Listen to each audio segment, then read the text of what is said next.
Hello, my dear friends. This is Parinitha Patri, and I am bringing to you a beautiful subject where I have learned a lot from, and I wish to share with each and every one of you about this beautiful subject that I'm sure you are willing to learn and adapt. So, my dear friends, without any further delay, I would like to start sharing this presentation with you. Are you ready? Because I definitely am. So without any further delay, let me begin the presentation. So yes, my dear friends, today we are going to learn about the signs of a disciple. Now, firstly, we need to learn who is a disciple and what kind of a signs does a disciple show that he is a disciple. Let us learn further about this, and this particular subject has been excerpted from a book called World Discipleship, written by Torkom Saraydarian, my dear friends. So let us now get into the subject and learn what exactly are the signs of a disciple. So what we need in the world today is an army of disciples who are charged with love, courage, daring, striving, and dedication to serve humanity as a whole in the spirit of self-forgetfulness and with increasing efficiency. And in all walks of life, people are looking for those who will give them hope and a sense of the future. So this guidance is given in effort to make us more aware of this need. Isn't it true, my dear friends? So we, as an army of disciples, are going to do this. So there are two words which we read over and over in the ageless wisdom teachings. One is the word disciple, and the other word is the future. These words are the key to learn about our responsibilities to the whole life by thinking about the future and doing so as disciples. And thinking about our future helps us to strive in the right direction and balances us. And it is important to plan for the future. You might want to think like, how do I plan for the future? How do I have a vision for the future? What is my vision? What is my dream? What do I aim to achieve? How am I going to do it? You are going to work now and strive towards the future to actualize your dreams, to actualize your visions. And also, you're going to do this in a very, very, very, very balanced way. So a disciple is generally seen as someone who follows someone else, such as a teacher, a more advanced or more knowledgeable person. But a disciple in the esoteric sense is a person who is committed, efficient, and on a clear track of continuous advancement and continuous striving towards a more perfected life. So a disciple is actually a person who follows the laws of nature, who follows the laws of life, the esoteric principles and laws, my dear friends. And such a person is called a disciple, not necessarily a person who is following someone else. So imagine a person who moves ahead of the curve, anticipating and taking action even before the need is visible. That is a disciple who is living continuously.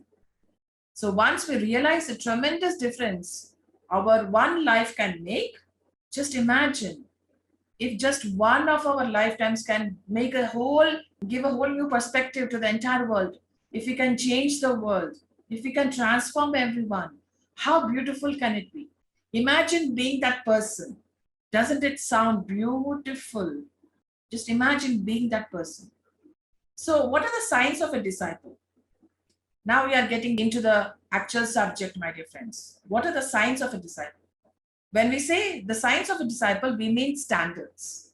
Nations, groups, and humanity as a whole expand their consciousness or degenerate according to the standards presented to them. So if you want to know the destiny of a family, of a person, or of a nation, you must discover what standards were presented to these nations, to these groups, or to that person. What kind of standards are you giving to your family, to your group, to your nation, and to the world as a whole? Here we are going to understand about 14 different signs of a disciple, my dear friends. There are 14 signs of a disciple.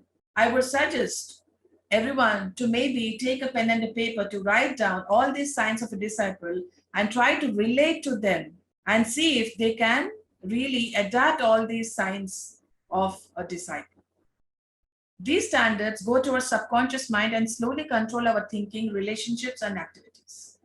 So with our standards, we need to really challenge ourselves to strive towards that perfection, the standards which brings us to the signs of a disciple.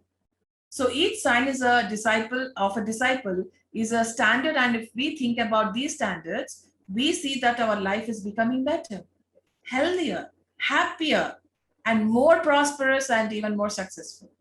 So this is how understanding the signs of a disciple helps us in every part of our life. The first sign of a disciple is obedience.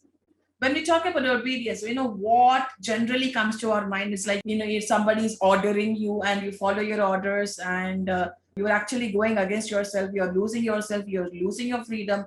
That is what is the general phenomena of this obedience definition is. But then is it really that? So they think that the free will is gone.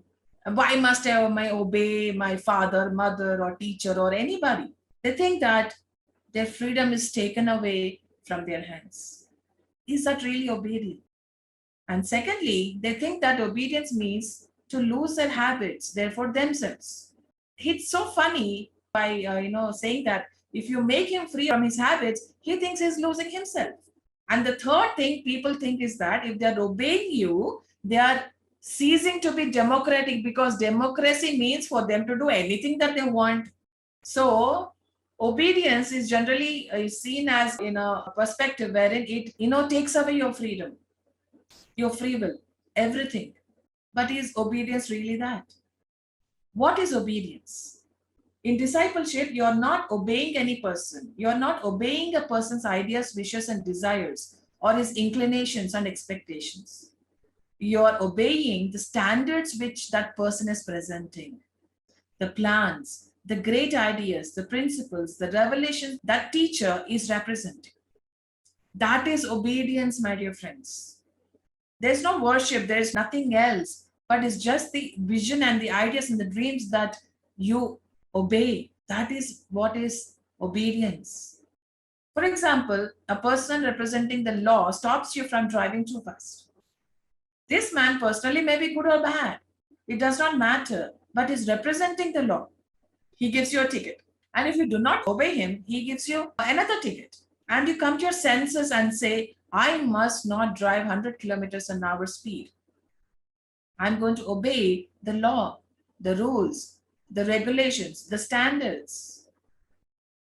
So you're basically not obeying the police, but you're obeying the law. There is a difference. So that is the secret of obedience, and sometimes it is called esoteric obedience or spiritual obedience.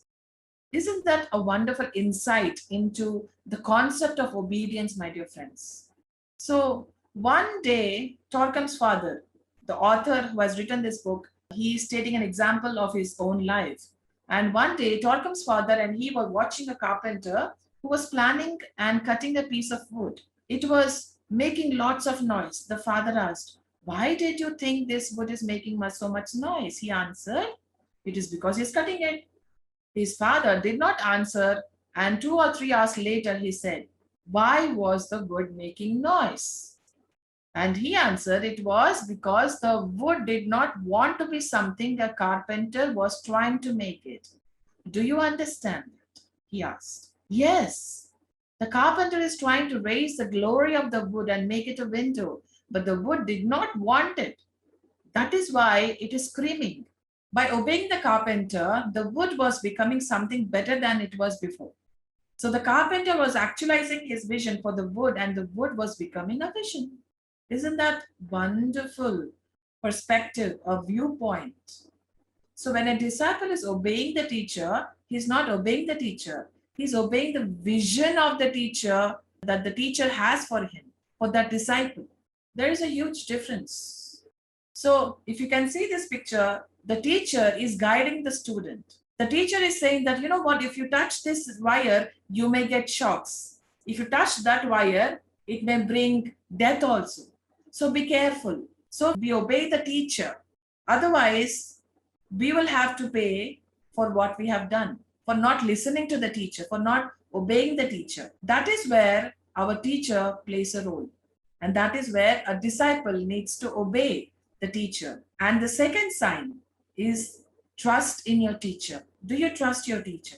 Even if he acts in a way that you hate. Torkom had some teachers who looked so obnoxious. They did many things which he rebelled at and did not like. But then, when he went to self observation, he found out that because of their attitude being that way, things come out of himself.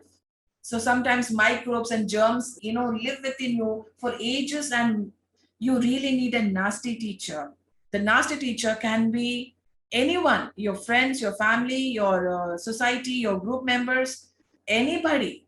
When I say nasty, it means that that person, the teacher, is bringing something out of you. All the things that you have stored inside, it is coming out of you. So if you do not trust him, he cannot establish a close tie with you and activate these germs and microbes and bring them to the surface for you to see. The teacher's duty is to clean your house. How is he going to clean your house? Sometimes he will be nice. Sometimes he will scratch your wounds. So sometimes he will even cut and destroy things. In the case when he likes you and caresses you, you think he's a good teacher. But when he steps on your tail, you think he's no good. Why is he no good? Is it because he's bringing something out of you which is detrimental for your spiritual progress? What is it that makes you decide whether a person is good or not good? You're identified with a beast within yourself, and you do not want to lose that beast. Have you ever come across such a situation, my dear friends? So when you feel that you're losing the beast, you feel horrible because you and the beast become one. And when a teacher is trying to take you out, separate you from the beast, you feel terrible, you feel horrible, and you resist things. How can he throw out the beast from you? If you do not watch these kinds of things, progress is impossible, and you can see millions of groups, humanity, still in a very dark state of consciousness. Why is that? Because every time we hear from this ear and we leave it from the other ear. We do not listen. We do not trust. So obedience is not trust. People think they are the same thing. Obedience is understanding the standards and wanting to change through these standards. But trust is unity with the teacher so that he imparts to you the energy that he has, the enthusiasm that he has, the psychic energy that he has. Until he finds out that you are totally sincere in your bones, trust cannot be established. Are we sincere? Do we really trust? And whenever trust is not established, the glue does not hold. The glue definitely does not hold. So that is where we need to work on, my dear friends. We need to really understand what is trust and how can we trust. The third sign of discipleship is humility, my dear friends. What is humility? Let us really understand in a deeper sense what is humility. Humility is a position you take in the center of a triangle. One point of the triangle is the past, one point is the present, and one point is the future. So these three angles are the basis or the foundation of us becoming humble to bring humility in our lives. And you see yourself clearly in relation to these 3 points. What does that even mean? What does that even mean? How can we bring ourselves to that center of the triangle and be humble? What were you in the past? Unless you really know what you were in the past, you cannot take the first step. What did you do in the past? With your physical body, with your emotions, with your mind, with your speech, with your actions, what did you do? Even with your imagination. And this is very important so that you come down from that heaven in which you are living and realize that you stole, you cheated, you lied, you manipulated, and you did this and that is very good. So understanding about the past and really seeing yourself as you are on the basis of the past is good. You actually see yourself, what you were in the past and the present. The second thing you are going to see is what you really are at the present. Of course, you gossip and slander people to make yourself known. that you're better than they are. You bring ego, vanity, greed, and everything, animosities. So that is the first sign that you are weakened. How are you in the present moment? How are you at the present? And until you really see yourself physically, emotionally, mentally, with your imaginations, especially with your motives, your feelings, your reactions and responses, you cannot take the second step. So the first step is to understand what you really did in your past. The second step is to really understand how are you at the present. And let us come to the third step. The third step that really brings you to the center of the triangle, which is humility, is that you measure yourself with the ideal towards which you want to strive, which is the future. You need to really go ahead with that. For example, if you want to be a scientist, how close are you? You want to be a master. How close are you to that mastery? You look at yourself and say, pitiful. I am really pitiful. Of course, you're pitiful in relation to the future, a future imagined perfection. So you're pitiful in relation to your past, you're pitiful in relation to your present. That is humility. And then we come to the fourth sign of a disciple, which is called diligence, my dear friends. Real disciples work, work, work, work, and work. They never have a time in which they do not work. They work on all levels: physical, emotional, mental, intentional, causal, everywhere. They keep working. They write, they paint, they talk. They just keep on doing something or the other. Because a disciple knows a great secret. And this secret is that whenever you do not work, Satan enters into you. And any little hole in your psyche makes the air enter, makes the water enter, darkness enter. That is the whole concept of diligence, my dear friends. The best way to be a disciple is not to give any chances to negative forces, to dark forces to enter into you. How can you do it? How can you really manifest? You can do it by keeping yourself occupied all the time. Keep yourself occupied, my dear friends. So keeping yourself creatively busy, strivingly busy, because you're busy in striving. And you strive on various levels, not just physically. You need to strive mentally, you need to strive emotionally, you need to strive in your soul, you need to strive in overcoming yourself, your egos, your vanities, your greed, your animosities, your revenges, your pride, everything. You need to really work on yourself. And that is what is work all about. You're busy in creating, protecting, doing something. And if you cannot do mental jobs, do physical jobs. But keep yourself always busy, because busyness makes you a transmitter through which the energies of life keep circulating. They're not stuck anywhere. They're definitely not stuck. Now, let me give you an example of what has been stated in this book right now. So, you do not know that dark forces are waiting like lions and to attack and devour you. Whenever you're occupied, you prevent attacks. Now, let me come to the example that I just said. A gentleman wrote to Torkom saying that I'm sexually possessed and I'm like a beast. Torkom wrote to him, daily you're going to run 5 miles, and told him other things to do so that he did not have 1 minute to rest. Then he called Torkom and said, you are impossible. And he said, okay, if you do not want to do it, do not do it. But after a couple of months, Torkom received a letter from him and that said, it is working.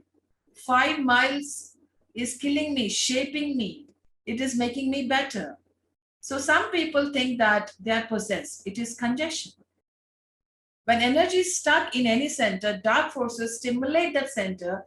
But then if you disperse it, you release the people, you save them. They are going to obey the guidance. It is obedience. Isn't it such a beautiful thing to listen to? Such a beautiful insight that we cannot really work upon, which we can really adapt in our life. Whatever energy that is stuck in you, this is the way to release it. Work, work, work, work, and work on all levels. Then, have you ever been to a vacation? What do you generally do in a vacation? And do you know what real vacation is? The real vacation is to find a great service and do it. Because your soul goes on a vacation anytime you do something great for people. This is work. and diligent people are disciples. When you see people around you that do not talk about the ageless wisdom, mysticism, and so on, do not follow yourself. They are disciples if they are diligent. And this is what a real vacation is. And the fifth sign is called faithfulness, my dear friends. So the fifth sign of a disciple being faithfulness. There are 7 kinds of faithfulness in the Agni Yoga teachings. And unless you are faithful in all the 7 grades, you cannot be a disciple. So let us understand what are the 7 kinds of faithfulness, my dear friend. First one is faithfulness to friendship. If you are a friend, you will be faithful, because a man was saying, I wanted to be with those people, but in my heart, I did not like them. Is he faithful? Of course he's not. He's a hypocrite. But if you're a friend, you are definitely a friend.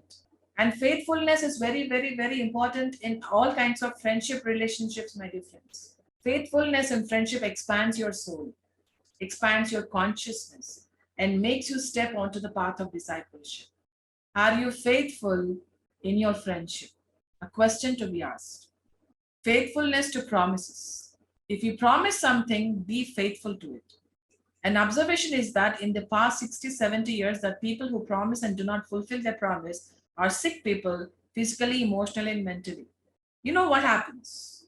When you make a promise and you do not fulfill that promise, it disturbs the pattern that has been created in a natural way, that as long as you keep fulfilling that promise, this pattern doesn't get disturbed. But when you do not fulfill that promise, the whole electric pattern creates disturbances and it circuits you. So faithfulness is a great sign of a disciple, and he is faithful to his promises and friendships. Are we faithful to our promises? Faithfulness to duties, my dear friends. Third one. So faithfulness to the duties exalts you. It gives you energy. People trust you. People think that you're a station of courage and faithfulness and blessings. If you're not doing your duty with your whole heart, with all your faithfulness, you are a cheater, you're a deceiver, and disciples cannot be that. If you try to be really faithful to your duties, you will see a great change in your character, because these signs really adjust your brain and put you together in the right shape. But then what happens is that if you're not really faithful, it creates lots of imbalance in all the levels of our life. Physically, emotionally, mentally, everywhere. There's instability everywhere. So see how these signs are, but with these easy signs, your perfection starts. So let us all be faithful to our duties. Faithfulness to responsibilities. Wow. Are duties and responsibilities different? They are not the same, my dear friends. Duty is something which is given to you by someone else. Responsibility is a self-initiated duty.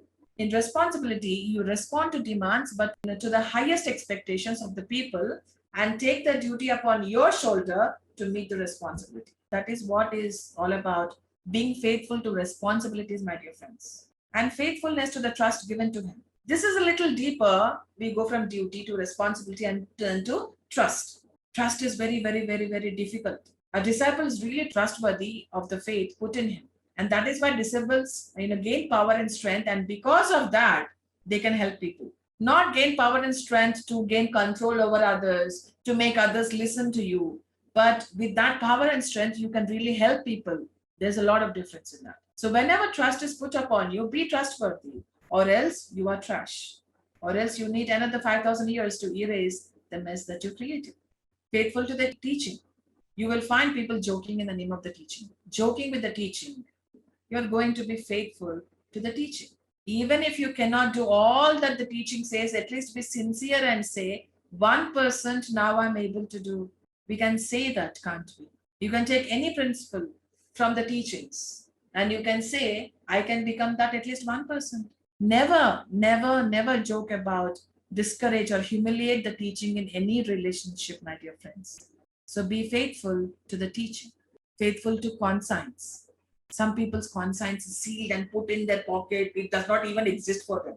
So they gossip and slander continuously. They show themselves as knowing everything and being somebody or everybody.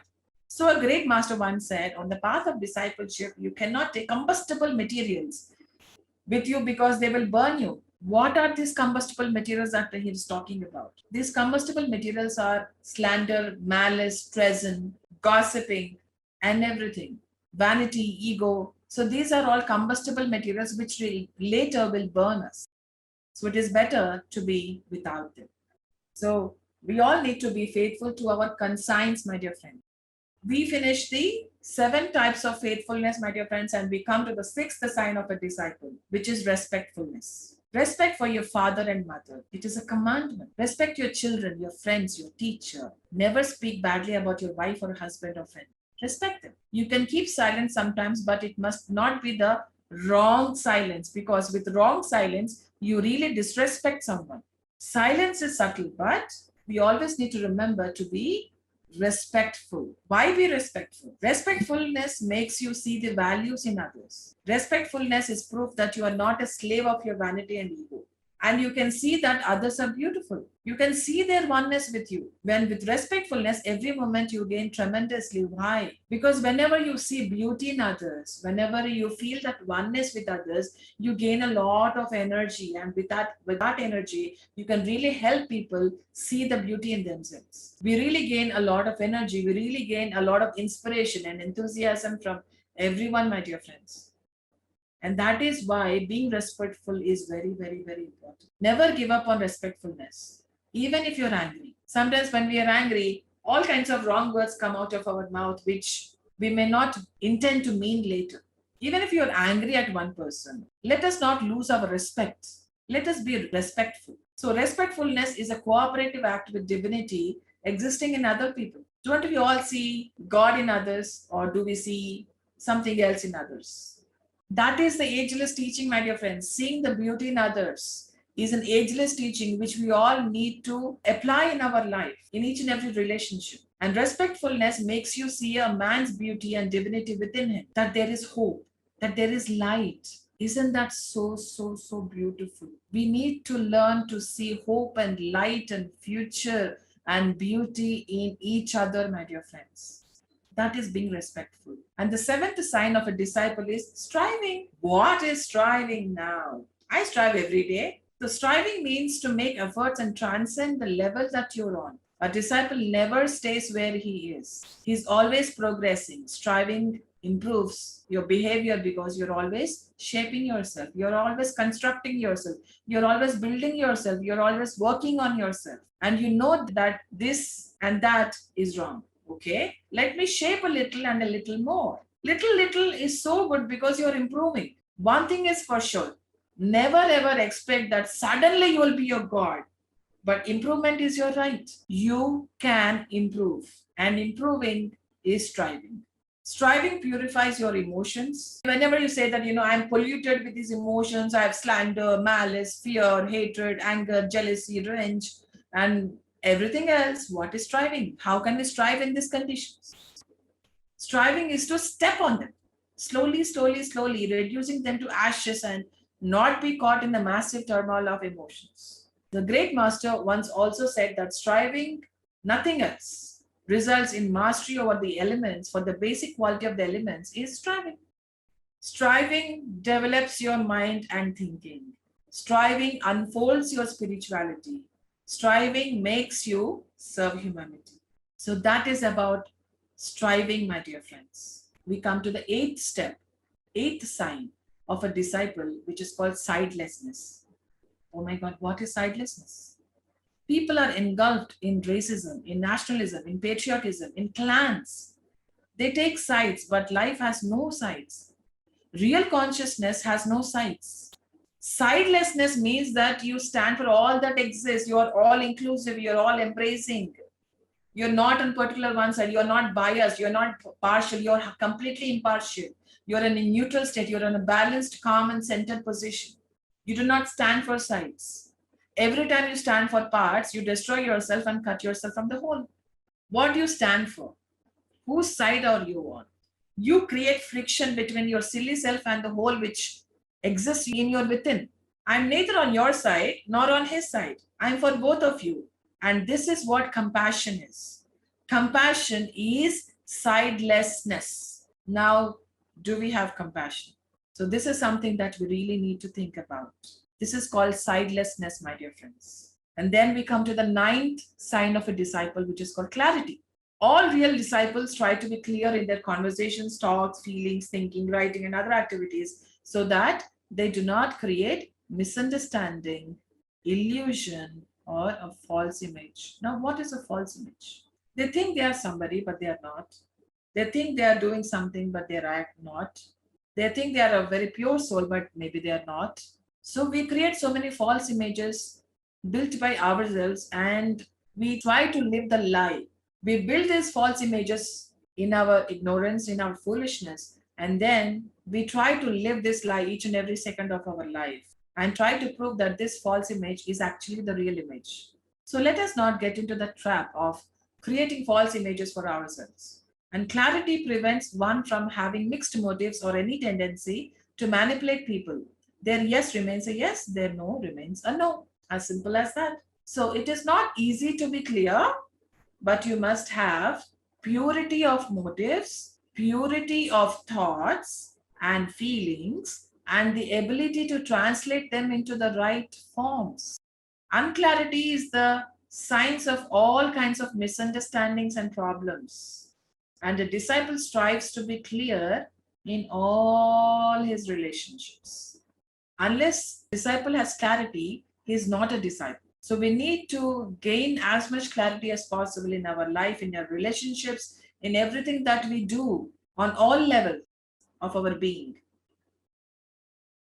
So that is the ninth sign of a disciple, my dear friends. Then we come to the 10th. Wow, enthusiasm.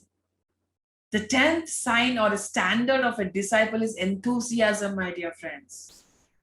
Enthusiasm can be defined as having the flow of the divine fire within our hearts, within our hearts.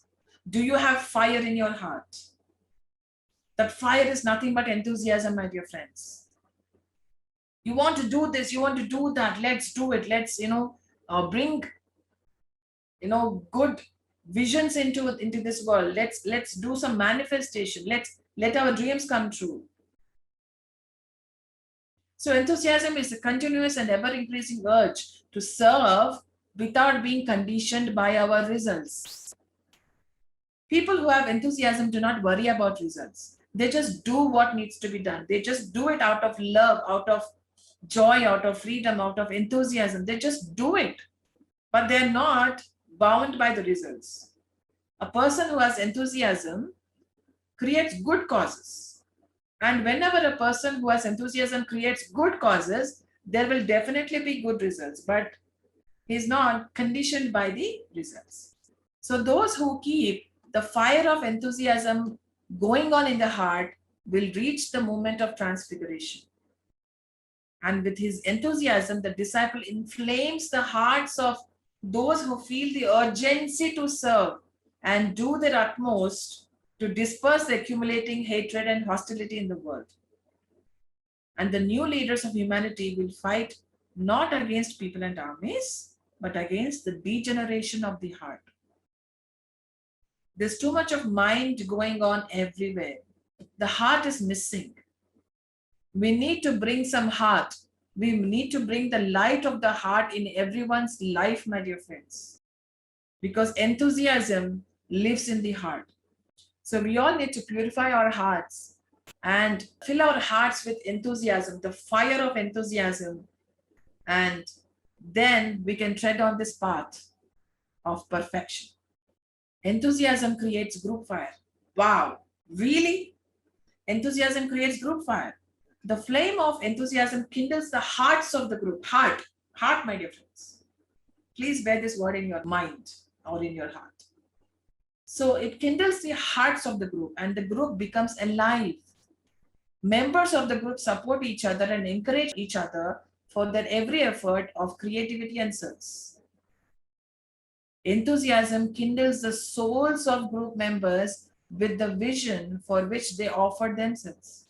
Enthusiasm in a group expands the field of influence of the group in the environment. Isn't this true? Isn't this beautiful? So serving groups are those groups in which the members carry their fires wherever the group presents a lecture, a seminar, or a festival. So let us protect this fire within our hearts. Let us not diminish it. Let us do everything to protect that fire in our heart, that enthusiasm in our hearts. And let us build that fire among our group members. And the 11th sign is gratitude. Gratitude is a powerful sign of discipleship. He never forgets the help he received from others, no matter how small it was, and tries to pay it back with interest. Gratitude, my dear friends, such a lovely, lovely, lovely word. Gratitude prevents a disciple from falling into treason, gossip, slander, and crimes. If a person has gratitude, he will not allow himself to get into these kind of things. It is through gratitude that a disciple contacts the higher sources of inspiration and builds closer ties with his inner and outer guides. Because great ones feel deep sorrow, my dear friends, for those who live in the darkness of ingratitude and eventually fall into treason. So let us build a spirit of gratitude, build an attitude of gratitude in our lives, in all phases of our life and relationships, in all the levels of our being. And the 12th sign is that disciple does not react. When people hurt your feelings, when people gossip about you and slander you, when people do not understand you, when people steal from you, when people manipulate you in various ways, you do not react. But then what does this mean? Does this mean that the disciple encourages people to take advantage of him and exploit him? In a sense, yes. But remember that a true disciple is connected with the karmic law and he lets karma take care of it. Karma pays very high interest to those who were manipulated and exploited in the past. This is truly wonderful. Then the 13th sign. We come to the 13th sign, my dear friends. The 13th sign of a disciple can be formulated as a desire to be corrected. Every time you give a lecture, go to your teacher and insist that he or she show you the better ways to give lectures. Taking the loving criticism from your teacher elevates you to the rank of a true server. Consult your teacher. Take advice where you can really improve yourself. So often you give the most stupid lecture and you fall in love with yourself. You think that no one could be as good as you are. But a disciple always goes by standard and tries to see how lacking he is and how he can improve. Narcissism is a very common sickness in the hearts of those who cannot transcend the level where they are. They like to stay in shallow waters and are scared to try to enter into the new currents of inspiration and into the labor of self-perfection. This is where humility also comes into place. We need to be humble to know what we are really, to see ourselves in its real light, and to find room for improvement. So you must remember that you can always improve yourself in anything that you're doing, because to improve means to advance on the path of perfection. It is definitely the path of perfection. We all always need to keep improving ourselves. There's always room for improvement. We come to the final sign of a disciple, my dear friends, which is called co-measurement. Oh my God, what is co-measurement right now? Co-measurement, or the ability to circumspect. So you do things, you speak things, you write things, taking into account all sides of the issue, and then do it. The disciple does not decide or plan or talk or act until he examines all sides of an issue under consideration. That is called as co-measurement. That is called as circumspection, my dear friends. That is where even the reaction comes into place. You do not react immediately. You understand the situation. You try to see an issue from all sides of angles, all sides of viewpoints, every perspective, and then you consider those viewpoints. You consider everything, all the perspectives. You examine an issue. So co-measurement is a sign of an expanded consciousness. And most of our mistakes originate from our attitudes based on limited knowledge, on limited information, on a limited point of view, on ignorance, or on our narrow-mindedness. Whenever we co-measure, we really challenge ourselves to see everything from a different point of view. It will not allow us to be one-tracked, to be single-minded. It allows us to have expanded consciousness, expanded mind, open-mindedness, which is very difficult to achieve. But we really need to strive towards working on our open-mindedness, on our co-measurement. There are many games by which we learn a lot, but we learn not to move until we consider the position of all players. We all generally play games, for example, chess or Chinese checkers or something else. We anticipate. So a limited consciousness cannot do things and then work 10 years to undo the things that were done in one short hour. Do we understand the real concept, the inner concept of this co-measurement, my dear friends? We really need to co-measure and not come to conclusions or decisions immediately and not to react. So here we are ending the presentation, my dear friends, by saying that discipleship is a victorious life. So there ends our presentation, my dear friends. Thank you, my dear friends, for being there for this whole presentation. And I hope it has given all of us a new perspective, a new meaning for being a disciple. And let us all adapt and live the meaning of a disciple. Thank you, my dear friends. And I wish you all yet again a very, very, very happy Buddha Purnima, my dear friends. Thank you very much for giving me this opportunity. I thank PMC. I thank all of you people for doing this great service, for this meditation, for the celebrations. Thank you very much. And this is Parinitha Patri signing off. Namaste.